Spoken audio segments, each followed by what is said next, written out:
Hey everyone, I'm Marita. I hope you guys are staying safe out there, even though the condition right now is getting out of control with this corona thing everywhere. And that is why today I want to talk about this particular issue. And before I begin, I would love to clearly state that this is a project given by my school. I am taking the course Global Perspective, and my teacher asked me to relate the pandemic in the past and in the present and how it affects the globe. So, before any further ado, let us get started! So there has been a lot of pandemics throughout the human history, and today I'll just be picking one of them. And the one that drew my interest is the first plague pandemic on record, which we now call as the Justinian Plague. So I realize not a lot of people know about this Justinian Plague, and that is totally fine because I honestly have no idea what this is before I do my research. So basically, let's first define the terms. Plague is an infectious disease caused by the bacterium Yersinia pestis. I know the name's so cool. There are three major pandemics, plague that has occurred on the human history. The first one is the Justinian Plague, the Black Death, and the third pandemics. But as what I have mentioned earlier, today I'll just be talking about the Justinian Plague. So basically, it originated from China or India, and it travels all the way to North Africa via the sea and land trading. So there are two factors for this disease. It's the rat and the fleas. So what happened here is that a lot of people find rats in like grain crates or like places like ships where their destinations are like towards the Mediterranean cities such as the Egypt. And this is where the outbreaks actually start. It's where so it spread. It spreads its way all the way to Constantinople. It's the capital city of the Roman Empire, and this is also where the Byzantine Empire is located. And at that time, the emperor is called Justinian. I know, the bacterium is named after him, right? Yeah. And the rats will basically just spread using the military lines and other trading routes, such as the Silk Road. And before they knew it, everyone's dying. Like literally, everyone is dropping dead on the streets. It was like dead bodies everywhere. It was so bad to the point where the emperor Justinian have to enlist soldiers to go to the field and clean up the bodies, and mass of graves were dug to bury the bodies. They tried to keep it as deep as possible because they're infectious. And this actually happens in the present too. Like the coronavirus, some countries decided to bury the bodies, some decided to burn the bodies. And yeah, there are three causes that helps the spreading of this disease. The first one is the increase in international trades. The second one is then the growth in urban population. And the third one is the lack of medical knowledge. Like the 3 points that I've mentioned earlier, it's very relatable to the current condition. Come to think about it, an increase in the international trades, it creates a great economy network, which is good, which is very, very good. I mean, the GDP will increase, the rate of growth of the country and globally will increase. Everything's gonna be great, right? Like economically, especially economically speaking. But at the same time, by facilitating the movement in goods within communities, it also opened the doors of chances for germs to travel. Like we are in this era of globalization. We are more connected than ever. Like the information in China, you can receive it here in Indonesia, and something going on in the US, like we can know it here. Like we are so connected. It's to the point where I no longer feel like we have 7 continents. I feel like we only have one. Like legit, it's like that connected. I mean, imagine if we're living in some kind of like a caveman era. Let's say there's this virus coming in Probably only that kind of tribes will get it. They will be the one that is infected. Probably that particular tribe will not be able to survive. But then after that, the virus will just go and like vanish into the thin air, right? Unlike now, lol. But I'm not trying to say that we should go back to the caveman era. No, no, no, no. I'm just trying to discuss the pros and cons. So again, okay, the next point is the growth of urban population. The growth in urban population also means that the density in each place increases. There is more people in that place. And of course, if there's more people there, transmission will happen easier because like people are everywhere basically. And also there's a new I researched about this, and it was found that the researchers say that they have concluded if the deforestation rate isn't as quick as now for housing, there are just some bacteria and disease that won't travel to the cities. Like they are too far away from the cities, they won't come near us. But since that's not the case, so yeah, virus is traveling quick. So yeah. Third is the lack of medical knowledge. Like, okay, let's go back to the Justinian Plague. For most of the human history, the cause of the disease is unknown. So it's basically like it's a mystery. They have no idea how they get it, how it's transmitted. They have no idea what that is. It's like a mystery box.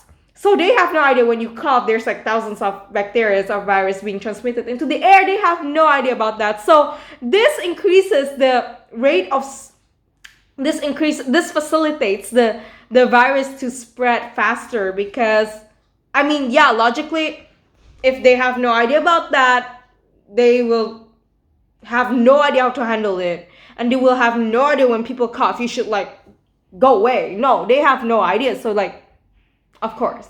That as it sounds, just like what the proverb says, every cloud has its own silver linings, right? So the good news is finally here, guys. In the year 1894, Kitsato Shibasaburo and Alexander Yersin, I'm sorry if I pronounced their names wrongly. So they basically discovered the Bacillus plague, or plague of Bacillus. They're the same thing. So their discovery has helped further developments in microbiology, medicine, urban planning, proper sanitation methods. So people come to know more about hygiene and stuff like that, which led to the treatment of the disease. And this all automatically also helps in the developments of antibiotics, because we all know that bacteria can be killed with antibiotics, either by punching their cell walls or like manipulating their DNA synthesis or protein synthesis or etc. And this is a very, very important year for scientists and anyone that is related to this biology field, because this revolutionary discovery has helped a lot in the science field for further discovery and further treatments for diseases, especially diseases that is related with bacteria. Yeah. But of course, there are a lot of bad side effects due to these pandemics. Like, let's take a look at the Justinian era. Justinian himself has great ambitions in regaining the Western Roman territories. His target is to restore the Eastern Roman Empire before the Roman Empire itself vanished. So, but then, ironically, a year later, he was even struggling to keep his own empire afloat just because of this Yersinia pestis. Now, I feel like this is very relatable to the current issues that we are facing right now with this COVID-19. Like, I mean, let's be real. Business, industries, companies, they have future plans. They have made this plan like a long time ago. Like, they don't expect these kinds of things to happen, right? They know this portion of the money is for future developments. They know when to do investments. They know this part of the money is for marketing. This is for employee benefits. And yeah, you know what I'm trying to say. But then everything is a mess right now. The distribution of money is a mess right now just because of this COVID-19. I mean, let's take a look at this graph right now. Let's take a look at this graph. It's dying. Like, look at the stock market's price. It's getting downhill. It's like going down with no air resistance. It's going downhill. There has been a lot of buying and selling in the stock markets, and this surely affects the many investments in pensions or individual saving account, and this surely gives an impact to the industry and to the consumer itself, economically speaking. So back to the COVID-19, we know that this originated from China in a city called Wuhan. So what happened here is the Chinese authorities lock down the cities and they restrict transportation. So public transportations are being restricted. So this also means that they restrict the movements of millions and suspended business operations from working like normally. And this, of course, will affect the whole global economy. It will slow down the whole global economy. Stock prices will decrease, just like what I have mentioned earlier, and manufacturing sector has been hit hard because we know that China is one of the biggest main supplier chain in the world. So like, I mean, the things that are around us are, a lot of them are made from China. Like, this is from China. This is from China. My hair clip is from China. Even this is from China. Like, literally, there's legit the Chinese characters here. Like, yeah, so you know what I'm trying to say, right? So if China is affected, then the whole entire globe is affected because most of their raw materials from industries are imported from China. So this make a lot of companies stop operating because they don't have the raw materials. So there is nothing to be processed and there's no products and they're forced to shut down. Central banks in the entire globe also starts to decrease, to cut down the interest rate so that it makes lending cheaper and it encourages people to like spend more to boost up the economy, which, you know, this kind of things doesn't happen oftenly. We know that. Next, I want to talk about the tourism industry. They are being badly damaged. They are being badly affected because basically no one's traveling right now. Everyone's staying home. You are staying home. I am staying home. Everyone's home. So, because everywhere is being locked down too. So there's nowhere you can go anyways. And, you know, people are canceling their flights. Business trips are being postponed. Even government released statements regarding travel restrictions. In fact, more than 100 countries have travel restrictions because of this COVID-19. And of course, logically, the airline industry right now is really, really, really struggling. Like Flybe went bankrupt, Air Italy went bankrupt, Thomas Cook went bankrupt. Even in this is my personal experience. Like my friend, she's studying in the UK, right? She want to go home to her home country in China. But when she searched for the online tickets, there is no destination to China. So she's stuck there in UK and there's nothing she can do. So, yeah, it's really bad right now. So I've also researched about it that approximately 96% of the flight attendants, flight crews are basically employed that is working related to the flight industries or tourism industries. They are working from home now. No, they're not working from home. They're being fired. They're not receiving their monthly salary anymore. You know, they're not receiving their commissions anymore. Yeah, they're staying home basically, unemployed. This is bad. And you know, this is the graph that shows that commercial flights have declined significantly. There's also the country's surface industry is also affected by this, because, you know, everyone's home, no one's stepping out of their front door. So restaurants are forced to shut down, retail stores are forced to shut down, except for supermarkets because we still need to do our grocery shopping and people rush to the supermarkets to do stockpiling of food.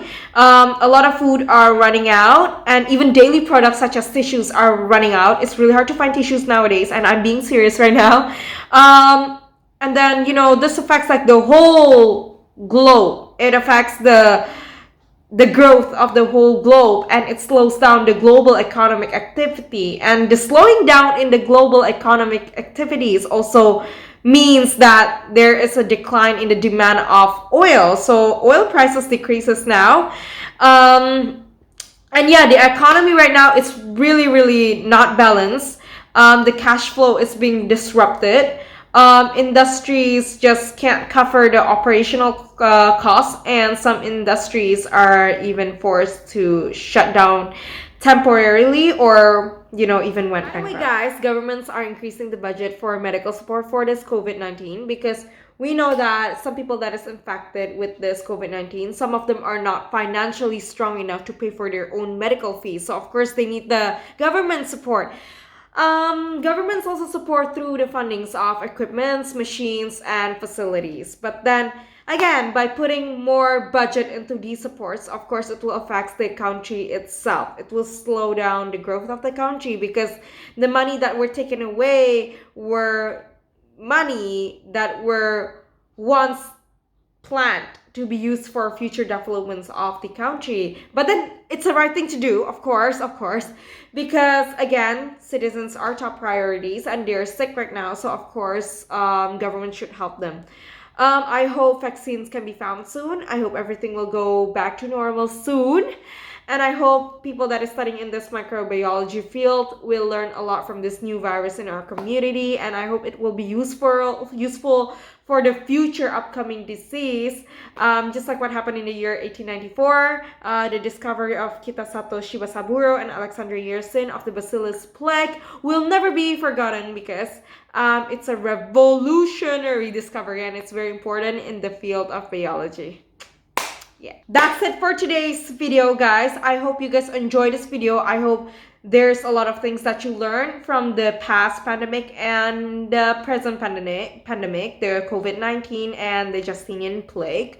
I hope you guys are staying out there. Don't go out of the house. I hope this I know you guys are bored, and I hope this video can entertain you for like few minutes of your life. Thank you, guys. See you in the next video. Bye.